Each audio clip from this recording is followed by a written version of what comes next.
अहम breaking news असां share कंदा हलूं। वज़ीर आज़म शहबाज शरीफ़ जनरल हेड क्वार्टर्स जो अलविदाई दौरो करे यादगार ते हाज़िरी भरी ऐं फातह ख़्वानी कई ऐं गुलनि जी चादर चाढ़ी। ISPR जो चवणु आहे त वज़ीर आज़म शहबाज शरीफ़ जनरल हेड क्वार्टर्स जो अलविदाई दौरो कयो। ISPR मूजिबि army chief general Syed Asim Munir GHQ आमद ते वज़ीर आज़म जी आजियां कई।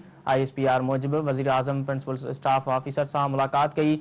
वज़ीर आज़म खे पाक फ़ौज जे दस्ते गॉर्ड ऑफ ऑनर पेश कयो। ब्रेकिंग न्यूज़ असां शेयर करे आहियूं। वज़ीर आज़म शहबाज शरीफ़ जनरल हेड क्वार्टर्स जो अलविदाई दौरो करे यादगारनि ते हाज़िरी भरी फातह ख़्वानी कई ऐं गुलनि जी चादर चाढ़ी। ISPR जो चवणु आहे त वज़ीर आज़म शहबाज शरीफ़ जनरल हेड क्वार्टर्स जो अलविदाई दौरो कयो। ISPR मूजिबि army chief general Syed Asim Munir GHQ आमद ते वज़ीर आज़म जी आजियां कई। ISPR मूजिबि वज़ीर आज़म प्रिंसिपल स्टाफ ऑफिसर सां मुलाक़ात कई। वज़ीर आज़म खे पाक फ़ौज जे दस्ते गॉर्ड ऑफ ऑनर पेश कयो। अहम ख़बर असां शेयर करे रहिया आहियूं। वज़ीर आज़म शहबाज शरीफ़ जनरल हेड क्वार्टर्स जो अलविदाई दौरो करे यादगार ते हाज़िरी भरी फातह ख़्वानी कई ऐं गुलनि जी चादर चाढ़ी। ISPR जो चवणु आहे त वज़ीर आज़म शहबाज शरीफ़ जनरल हेड क्वार्टर्स जो अलविदाई दौरो कयो। ISPR मूजिबि army chief general Syed Asim Munir GHQ आमद ते वज़ीर आज़म जी आजियां कई। ISPR मूजिबि वज़ीर आज़म प्रिंसिपल स्टाफ सां मुलाक़ात कई। वज़ीर आज़म खे पाक फ़ौज जे दस्ते गॉर्ड ऑफ ऑनर बि पेश कयो।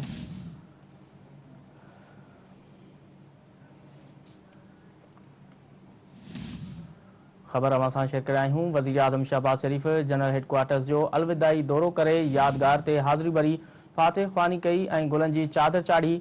ISPR जो चवणु आहे त वज़ीर आज़म शहबाज शरीफ़ जनरल हेड क्वार्टर्स जो अलविदाई दौरो कयो। ISPR मूजिबि army chief general Syed Asim Munir GHQ आमद ते वज़ीर आज़म जी आजियां कई। ISPR मूजिबि वज़ीर आज़म प्रिंसिपल स्टाफ ऑफिसर सां मुलाक़ात कई। वज़ीर आज़म खे पाक फ़ौज जे दस्ते गॉर्ड ऑफ ऑनर बि पेश कयो।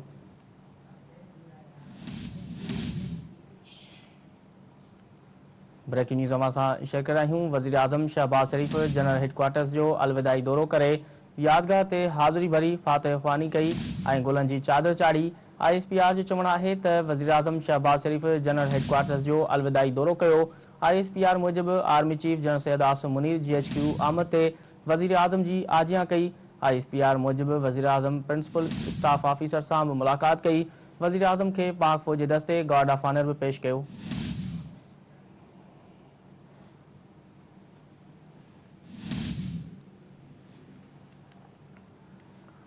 अहम ख़बर असां शेयर करे आहियूं। वज़ीर आज़म शहबाज शरीफ़ जनरल हेड क्वार्टर्स जो अलविदाई दौरो करे यादगार ते हाज़िरी भरी फातह ख़्वानी कई ऐं गुलनि जी चादर चाढ़ी।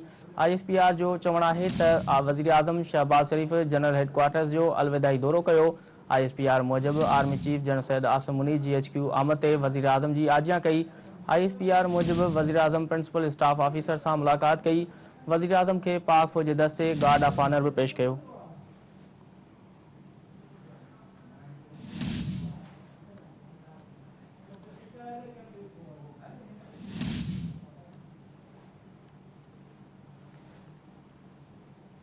अहम ख़बर असां शेयर करे आहियूं। वज़ीर आज़म शहबाज शरीफ़ जनरल हेड क्वार्टर्स जो अलविदाई दौरो करे यादगार ते हाज़िरी भरी फातह ख़्वानी कई ऐं गुलनि जी चादर चाढ़ी।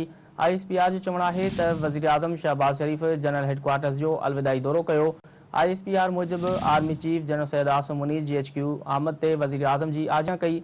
ISPR मूजिबि वज़ीर आज़म प्रिंसिपल स्टाफ ऑफिसर सां मुलाक़ात कई।